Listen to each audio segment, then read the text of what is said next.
Mr. Vice President, ladies and gentlemen, dear friends of MCC, a warm welcome to all of you on this special occasion. It's an honor to welcome Vice President of the United States, J.D. Vance, to the Mathias Corvinus Collegium. My name is Balázs Orbán. I'm the chairman of the board of MCC. I remember that almost exactly 3 years ago, in the summer of 2023, we began discussions with then Senator Vance team about how great it would be to host him at MCC. At that time, we hoped he could join us, talk about his book, Hillbilly Elegy, and discuss his role in shaping modern conservative ideas in the United States. Since then, much has changed. First of all, his second book is on the horizon to be published in a few months. And since then, he has become Vice President of the United States. His visit to Budapest is especially meaningful to us. I can confidently say that the friendship between Hungary and the United States, the strong bond between our two sovereign nations, has never been better. We are very grateful that you, Mr. Vice President, came to Budapest and for the inspiring speech you gave yesterday. And we are particularly grateful to you that you found time to visit MCC, because MCC is not just an institution, it's a mission. It is a mission to lay the foundation of Hungary's future success by educating the next generation of patriotic Hungarians, young men and women who are committed to their country and at the same time fully capable of competing on an international stage. MCC also stands as a cornerstone in the renewal of Hungary's university model. As a foundation-based institution, it is built on the belief that true talent development requires more than knowledge alone. It requires values, and it requires a clear worldview. We openly affirm that the values we represent are rooted in the commitment to our nation. We would like to teach our students that their talent matters most when it is placed in the service of their community and their country. As you can imagine, this approach has not been without its critics. Liberal voices around the world continue to challenge us, and the reform of Hungary's university model has become a subject of political debate. In fact, progressive forces in Brussels have taken steps that have sanctioned Hungarian students simply because Hungary chose to reshape its higher education system to better meet the challenges of our time. In 2024, they even tried to silence conservative voices by trying to shut down the NatCon conference in Brussels that we organized together with Edinburgh Foundation. Quite a hostile environment. But in those moments, there were voices of support. One of the most notable among them was and is Vice President Vance. He has often spoken critically about the direction many modern universities are taking. The concerns he raises are very similar to ours.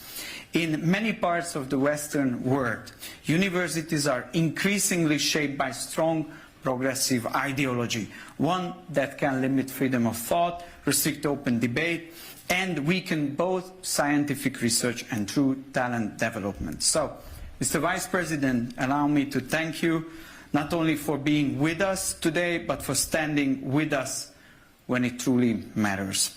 Your support helps us defend our position with credibility and conviction.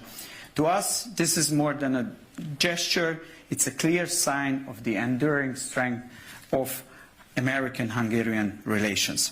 The Mathias Corvinus Collegium offers programs, courses, opportunities to more than 8,000 students in over 30 locations across Europe.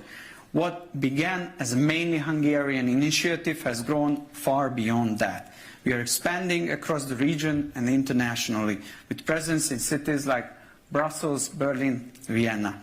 MCC stands out because it combines education research and public debate. We are both an educational institution and a think tank. We publish books, host conferences, and bring together students, scholars, international experts, exchanging ideas. MCC's success has definitely not gone unnoticed. And the best proof of our work is here today. The many talented, thoughtful, and inspiring students who are part of this wonderful community. Mr. Vice President, thank you very much once again for honoring us with your presence today. We are truly delighted to welcome you at MCC. And now we will have a moderated discussion hosted by Zoltán Szalai, Director General, MCC. With that, I invite to the floor the Vice President of the United States, J.D. Vance.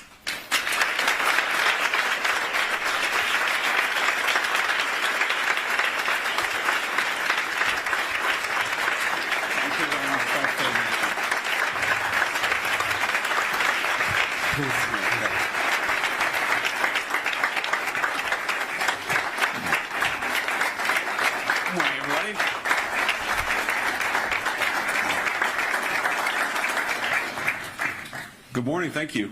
It's good to be with you. Good morning, Mr. Vice President. Thank you very much for coming to MCC. We have a big audience today and we would like to have more time, but we have only 30 minutes, so I start immediately. Sure. Why did you accept our invitation to MCC? It's the first time that the US Vice President is coming to Hungary, that you are here, and you are immediately at MCC on stage with a conversation with us. Of course, as you know, MCC is an institution where we have more than 8,000 students in 30 centers all across the countries and in the neighboring countries. We also do a lot of research, a lot of events, and from the age of 10, basically till the PhD, till the end of the PhD studies, we have a lot of students. Why was it for you important to come to us? Well, I'll give you two answers. So the first is that I was having lunch with Viktor Orban yesterday, and I said, what can I do to help? And he said, go and speak at MCC. And I said, okay. Teach me ever to ask that question again. But no, we're very excited to be here because it is such an important institution. And what I like about MCC is that it shows, I believe this was started in 1996, correct? And what I like is that educational institutions, there's this attitude that certain people have that they should be completely distinct from all democratic influence, from the sovereign will of the people. The idea that the university or the educational institutions stand completely apart and should just basically be able to receive unlimited funding from the taxpayer, even though they don't support the civilization that they were founded on, should receive unlimited resources and unlimited public support, even when they go at the very people that they ask that support from. And I think that what you guys are showing is that academic institutions are part of the civilization that gives birth to them. They're part of the people who actually fund and resource these places. And so what you guys have shown is that you can actually have a university that's committed to excellence, an academic institution, I should say, that's committed to excellence, where students from all walks of life, as you told me backstage, from very young students all the way up to PhD students, can come together, discuss ideas, debate ideas, have a free exchange and open debate amongst yourselves, but also be fundamentally committed to the values that actually make it possible for all of us to live in these great societies together. So much of the academy has tried to destroy the foundations of Western civilization. You can actually have an institution that tries to build up the foundations of Western civilization, that corrects what needs to be corrected, that changes what needs to be changed, but is fundamentally committed to the project that we want to have open debate. We want to have freedom of religion. We want people to walk down the street in public safety. We want borders. We want the type of economies that provide good lives and good wages to our people. Foundationally, it's kind of crazy that so many Western academic institutions are not committed to any of these values and yet expect public support. You guys stand in defiance of that, so I thought it'd be fun to come and spend a morning with you. Thank you.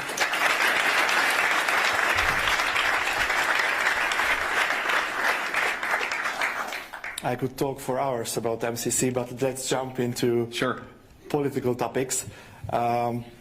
You have now an issue in the United States that the Ukrainian intelligence services attempted an influence on the American elections. Sure. Can you a bit describe to the Hungarian audience what is this about? And why I ask it's because it's a topic as well in Hungary. Yes. The Ukrainian, we have this issue with the Druzhba pipeline, which is delivering oil through Ukraine to Hungary. Also, President Zelensky said that if Viktor Orbán doesn't change his behavior, he will send his soldiers to his private address. So also we have an issue with this, Yes. this question of Ukrainian influence. What is the situation in your country, and how do you see this in Hungary? So first of all, I wasn't even aware that Zelensky had said that he was going to send private soldiers to the Prime Minister's residence until yesterday. Victor actually told me that, and then I went and looked it up. Almost couldn't believe it's true, but it's true. It's completely scandalous. You should never have a foreign head of government or a foreign head of state threatening the head of government of an allied nation. It's preposterous. It's unacceptable. And what I find so interesting about, there's a lot of conversation about foreign influence in our elections. So you saw this back in 2016, where a lot of the American media said that it was a true scandal that the Russian government bought like $500,000 of Facebook advertisements during the 2016 campaign. And for what it's worth, I don't want Russia involved in our elections in the same way that I'm sure you don't want any other country involved in your elections.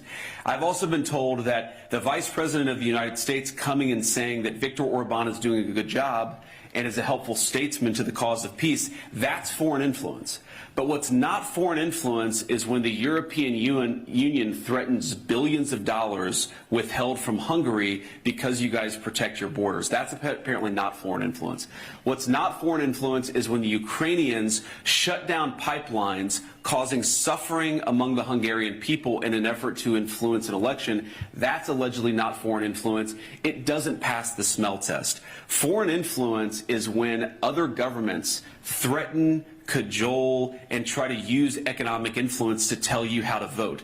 And that, to the Hungarian people, whether you like Viktor Orbán or not, whether you agree with this or that policy, that is fundamentally an assault on your sovereignty. You know what I have never done, even though we have, of course, a lot of economic power in the United States of America. We are the economic and military superpower of the world. We have never threatened Hungary, saying, if you don't vote for Viktor Orbán, you're not going to get this and this. We would never do that because we respect the Hungarian people enough to respect their sovereignty.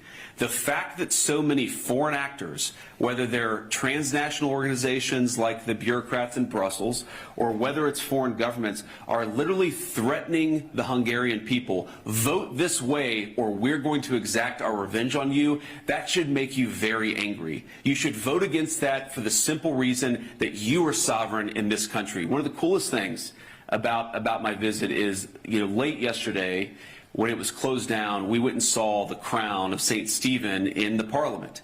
And I love the symbolism of this, of course, because it's one of the oldest, maybe the oldest surviving crown that exists in Western civilization, but it's there at the center of the parliamentary building. What does that mean? That means that sovereignty rests with the Hungarian people. The people are sovereign in Hungary. But for that to be true, the Hungarian people have to reject these foreign influence operations, vote for who they want to be their leader, reject the Brussels bureaucrats.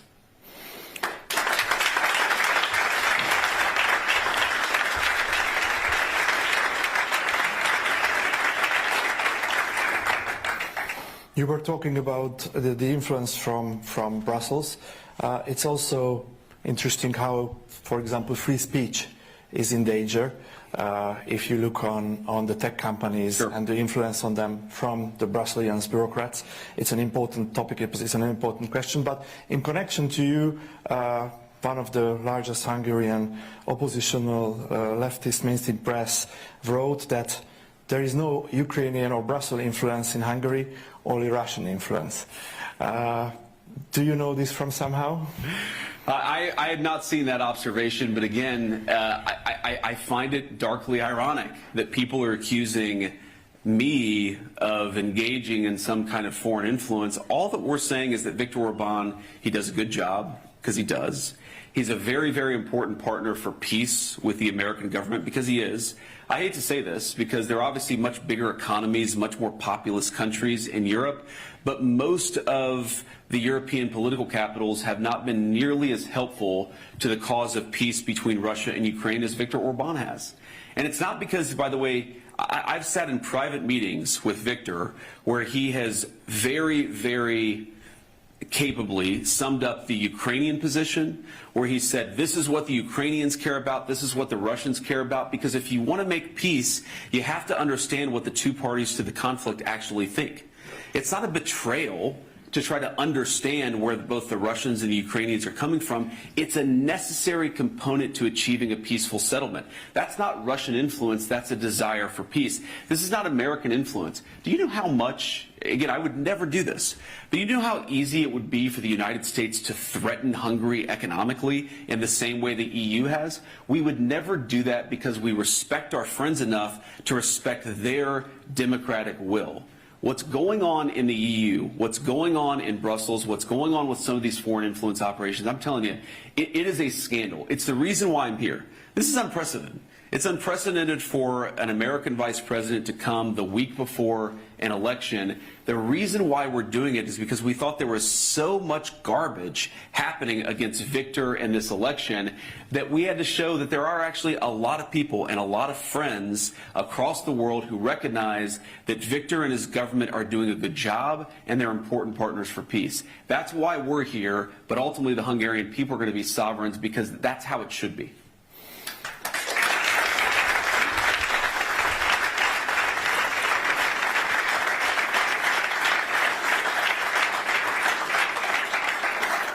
We often hear that we are living in dangerous times. There is an ongoing situation in Iran now, but of course, which is next to our border, is the Russian-Ukrainian conflict. I think when you and President Trump won the elections, there was a window of opportunity to stop this. You tried to stop this, then it didn't happen. I think, and the Brusselian bureaucrats and the European elite said that, and somehow made the pressure that not to stop and not to make peace as soon as possible. What do you think? What was the motivations of the Brusselian elite not to make this peace, and how long can it take to make it? Well, first of all, yeah, the president has said this in the context of the Iran conflict. He said this in the context of some of the negotiations between Russia and Ukraine. As much as we love Europe, and as much as we love European peoples and cultures, I mean, the United States, as you know, is very much a daughter nation of the European continent. We've been disappointed by a lot of the political leadership in Europe because they don't seem particularly interested in solving this particular conflict. And what the president has said is it's the hardest war to solve. In some ways, we thought it would be the easiest, but it has been the hardest. We've been at it for now 14 months, and we're just going to keep on working at it. We have made significant progress. I mean, if you go back to where we were in the beginning, where we couldn't even get the Russians or the Ukrainians to put on paper what is it that you want in order to settle the conflict, we've now gotten that. And we've got pieces of paper from the Ukrainians and pieces of paper from the Russians. We've actually got them to state their positions, and over time, their positions have gotten closer and closer together. Now, obviously, they're not perfectly aligned, because if they were, the conflict would be over. But, we've had a lot of help from some of our friends. I think Giorgia Meloni in Italy has been very helpful. Even some of the Western European capitals have been helpful, at least behind the scenes. But the most helpful has been Viktor, because Viktor is the one who's encouraged us to truly understand this, to understand from the perspective of both the Ukrainians and the Russians what is necessary for them to end the conflict. And that's why we've made some progress. We haven't obviously made the final amount of progress, but I'm pretty optimistic about this, because fundamentally the war has stopped making sense. What I would say to both the Russians and the Ukrainians is that, we're talking about haggling at this point over a few square kilometers of territory in one direction or another.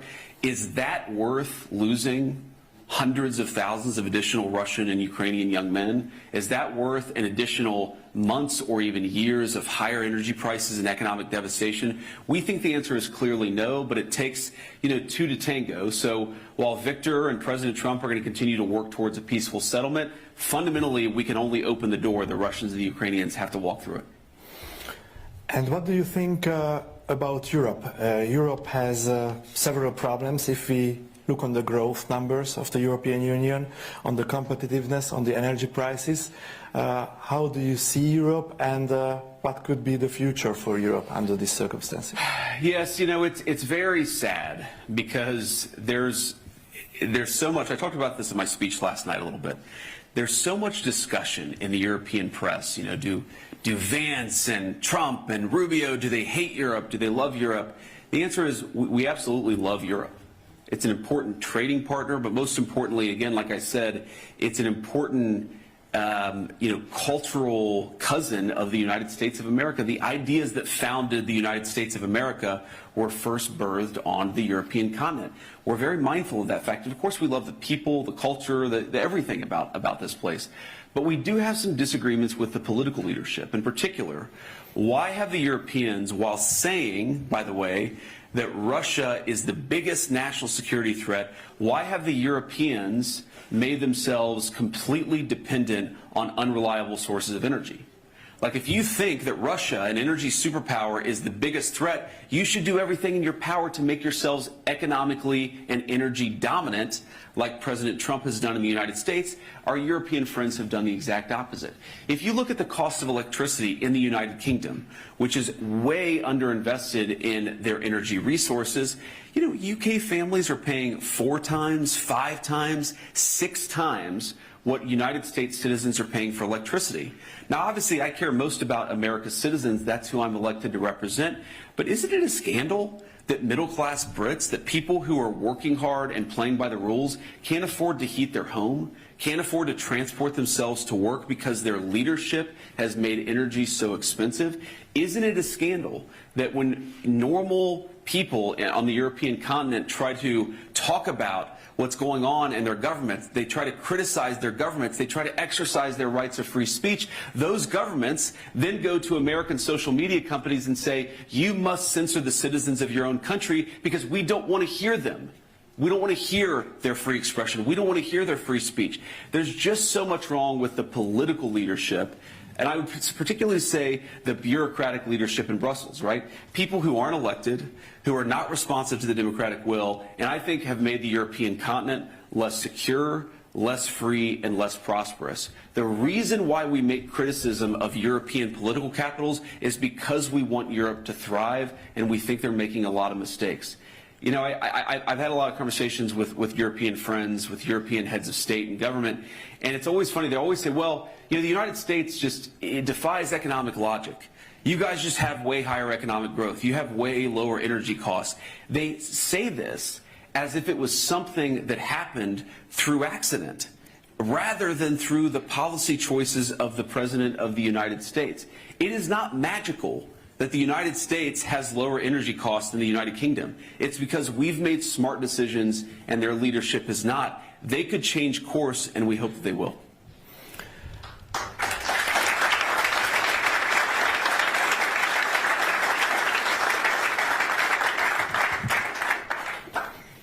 I have the opportunity now to ask you about Iran. There are latest developments, I think very positive developments during the night that we received, that there is a ceasefire. What can we know more about the latest developments in the Middle East? Yes, that's why I was a little late this morning. I was up very late last night and talking about that. Look, I do think there are good developments here. And let me just say a few things. First of all, what the president set out to do was decimate the Iranian military, decimate their ability to wage conventional war. And that military objective, as the president said yesterday, as I said yesterday, has been achieved.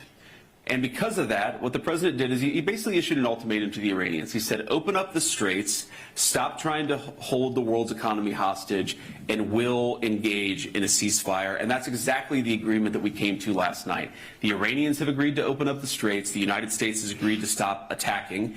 And not just the United States, but also our allies have agreed to stop attacking. And that is the basis of this fragile truce that we have, which is now, 8 to 12 hours old. Now, here's what I'll say about this. I've learned a lot about the Iranian system and a lot about the way the Iranians negotiate. As the president told me last night, the Iranians are better negotiators than they are fighters. I'm sure they don't like to hear that, but it's true. But here's a couple things. So, one, just in the response that we've seen from various segments of Iran, you have on the one hand people within Iran who have responded very favorably. The foreign minister who said, look, we agreed to the United States' terms. We'll do a ceasefire, we'll do a negotiation, we'll open the Straits of Hormuz, and then we'll see if we can come to more agreement down the road. So some of the people have responded favorably and have said the right things. And then you have some people on social media within their system who are basically lying about what we've accomplished militarily. They're lying about the nature of the agreement. They're lying about the nature of the ceasefire. And so you have just, even within their system, and this is why I say this is a fragile truce, you have people who clearly want to come to the negotiating table and work with us to find a good deal. And then you have people who are lying about even the fragile truce that we've already struck. And that's just an interesting thing about their system. And the final point that I'll say about this is the President of the United States has told me, and he's told the entire negotiating team, the Secretary of State, the Special Envoy, Steve Witkoff, he said, go and work in good faith to come to an agreement. That is what he has told us to do. If the Iranians are willing, in good faith, to work with us, I think we can make an agreement. If they're going to lie, if they're going to cheat, if they're going to try to prevent even the fragile truce that we've set up from taking place, then they're not going to be happy. Because what the president has also shown is that we still have clear military, diplomatic, and maybe most importantly, we have extraordinary economic leverage. So the president has told us not to use those tools. He's told us to come to the negotiating table. But if the Iranians don't do the exact same thing, they're going to find out that the president of the United States is not one to mess around. He's impatient. He's impatient to make progress. He has told us to negotiate in good faith. And I think if they negotiate in good faith, we will be able to find a deal. But that's a big if. And ultimately, it's up to the Iranians how they negotiate. I hope they make the right decision.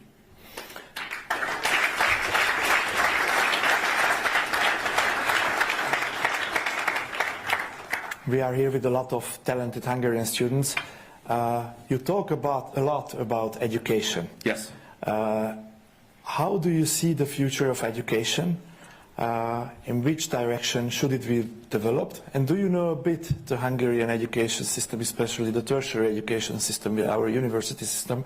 What is your opinion about this, and how will you develop your education system? Well, I like that the Hungarian university system has imposed what I would call some democratic constraints here. The taxpayer should not be expected to fund radical gender ideology. The taxpayer should not be expected to fund sets of ideas. Now, people have free speech, of course. They can say whatever they want to, but you're not entitled to taxpayer funding if you're advocating civil unrest and violence in the streets and gender ideology. Ultimately, the taxpayers, they're the ones who decide what they're willing to fund, and they should be the ones making that decision. So I really admire that Hungary has actually brought some common sense back to the connection between funding and the university system. You can say whatever you want, but in Hungary, you don't get unlimited subsidy if you want to say something that's really crazy or that promotes violence, etc. I think that's a very important thing. I think in the American system, we're making progress in that direction. We've said to the university system in the United States that you're no longer allowed to discriminate based on race. This sounds crazy, but 3 years ago, not only were they allowed to, but they were actively encouraged to discriminate against white students, against students of certain faiths.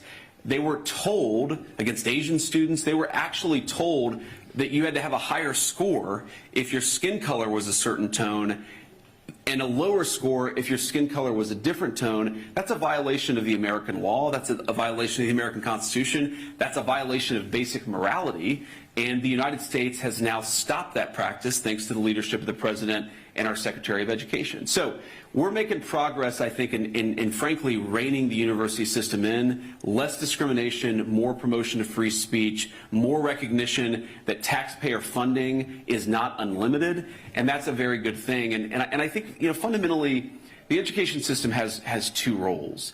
It has to prepare people to become effective and capable workers. They have to have the skills necessary to contribute to the modern economy, and they have to have the thought processes. They have to have the ability to think critically so that they can participate in a modern democracy. And I think that's what the education system has to do. For too long in the West, what it did is it didn't teach any useful skills, and it also brainwashed students. So it failed on both of those accounts. What we're trying to do in the United States, and I think you guys are trying to do in Hungary, is make sure that if you get a university degree, you have one of two things and hopefully both. You either have a useful skill for the workforce, or you have the ability to think critically about society's challenges. And again, ideally you have both of those things. If you don't have those things, you shouldn't be paying for an education.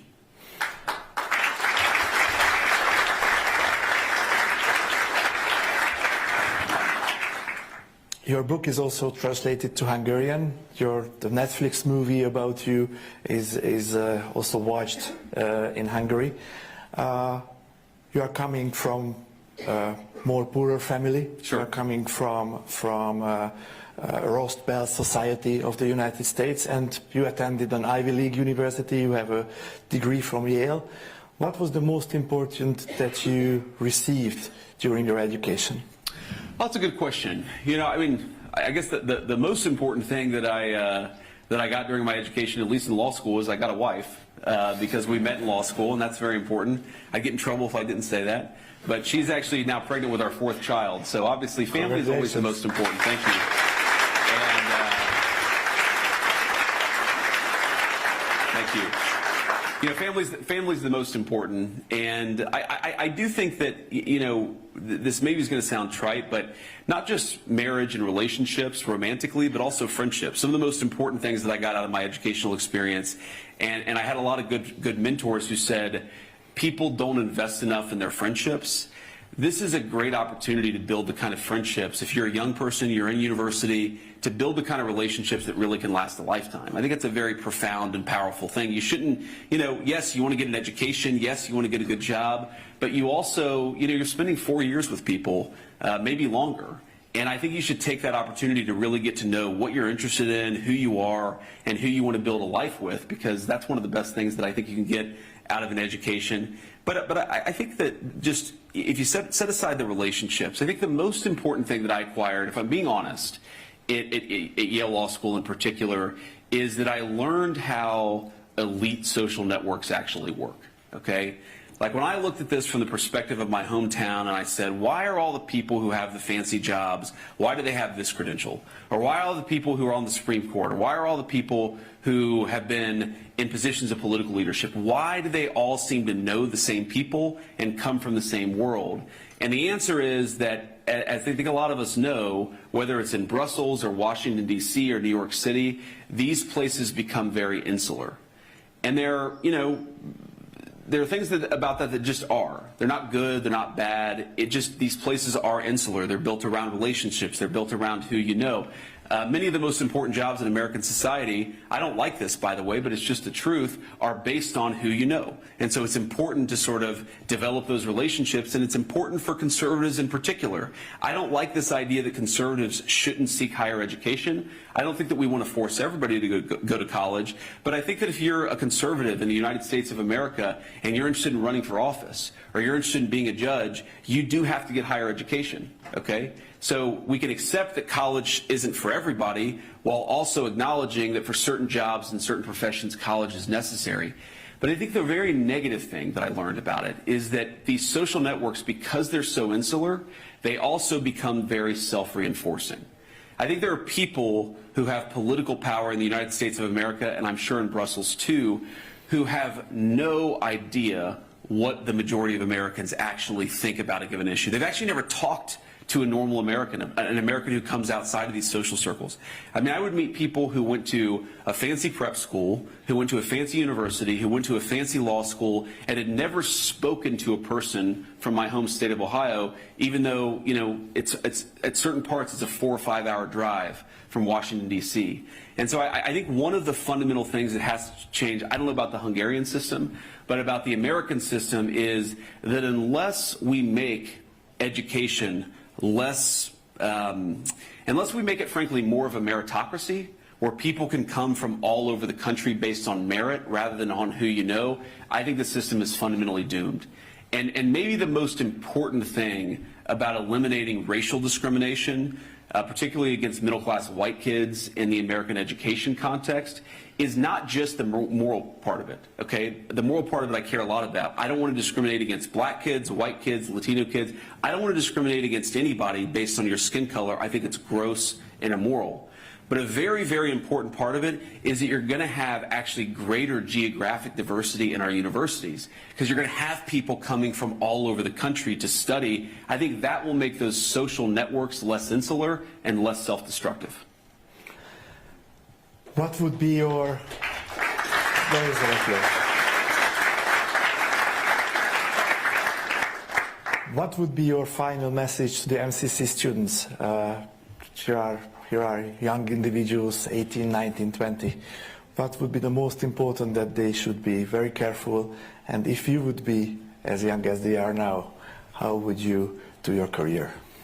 I'd say enjoy your youth while it lasts, because one day you'll wake up and you'll be 41 and you'll have a glass of wine at dinner and wake up with a headache the next morning and be talking to this fine gentleman. So enjoy it while it lasts. But I think the piece of advice I'd give to you, and I give it to American students, American conservatives in particular, is resist the temptation to think that victory is immediate or that we're going to win back our civilization through instant gratification. I mean, this institution was founded in 1996. It's far more influential than it was back then, but I think a lot of people, this is particularly true in the United States of America, if they see something that the administration does they don't like, they say, oh, that's not what we voted for, we're going to check out of politics. No. That's the exact wrong response. If we do something you don't like, the response should be to get more involved, to make your voice heard, and to try to push things in the direction that you want them to be pushed. Our civilization was not built overnight. It's not going to be saved overnight. And so what I'd encourage you to do is stay involved, be patient, and don't let disappointment turn to checking out of the system entirely. There's way too much of that, I would say, in the Anglo system and the American system. There's way too much, you know, I didn't like this thing that the vice president said, or I didn't like this thing that the president did, and I'm going to completely check out. We call that blackpilling in the United States of America, and blackpilling is how you give power to the forces that are trying to destroy what our ancestors built. We need to take power back from those people and build the kind of institutions that can actually save our societies. It will not happen overnight. It will not happen in the term of one prime minister or one president, but it will happen so long as we keep our faith in God and we work hard to achieve it. That's what we have to do.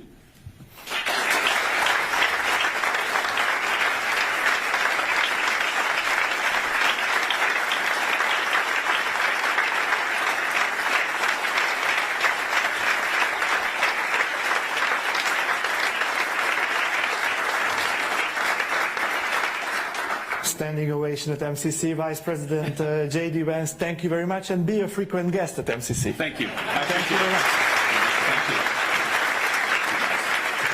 Thank you very much.